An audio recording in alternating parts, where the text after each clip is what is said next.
Привет! Сегодня героем моего видео будет не кошка, а вот эта редька.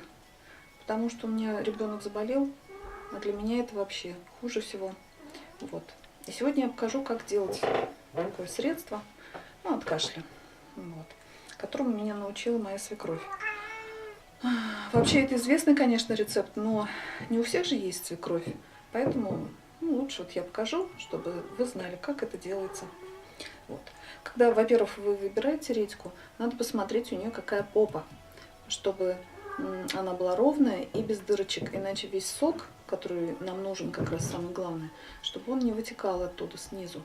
Вот. Ну, чтобы она такая была ровненькая, толстенькая такая, чтобы побольше сока там было. Вот. Мы, значит, берем ее и режем, отрезаем у нее крышечку. Вот. Сейчас отрежем. Она еще пока хорошая. Вот. То есть это будет такая, вот этот резервуар, а это крышечка. Вот. Мы пока ее откладываем, а потом надо вырезать такую серединку. Серединку вырезаем. Но нужно быть очень осторожным, потому что если порежете дно или стенки, то плохо. В общем, надо очень осторожно, потому что весь сок выльется, а это для нас самое главное.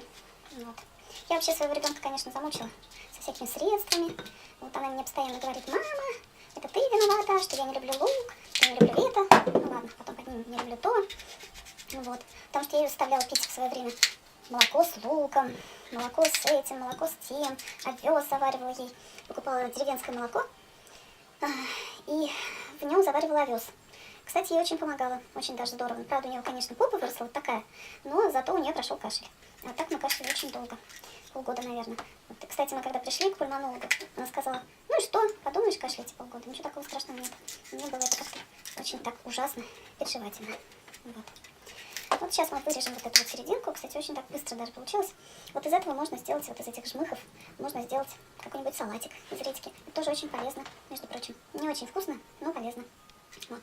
Ну, чем больше вырежете, тем, считаю, у вас больше будет сока внутри. Вот. Вот. Ну вот, значит, вы вырезали серединку. Потом нужно положить туда или песок, или мед. Если у вас нет аллергии на мед, то, конечно, лучше положить мед. Вот. Но у нас вот все-таки аллергия есть, поэтому я всегда использую сахар, песок сахарный. Вот нужно положить полную такую вот эту вот бочечку. Положите. Вот. Потом крышечкой закроете. Вот. И поставите на стаканчик. И так до утра она настоится, будет там полный такой бочоночек сока. Можно давать его в течение дня, там по 1 столовой ложечке. Но если ребенок уже большой, если маленький, поменьше. Точно не могу сказать дозировку. Все-таки надо, конечно, уточнить, но я своей большой дочке даю вот по столовой ложке, где-то 3 раза в день. Ну, вообще он такой, в принципе, не горький совсем уже становится, нормальный, поэтому можно и по столовой ложке. Вот.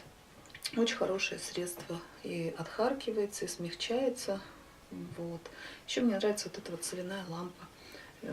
Здесь стеночки у нее такие из соли, а внутри горит свечка. Бывают они такие электрические тоже.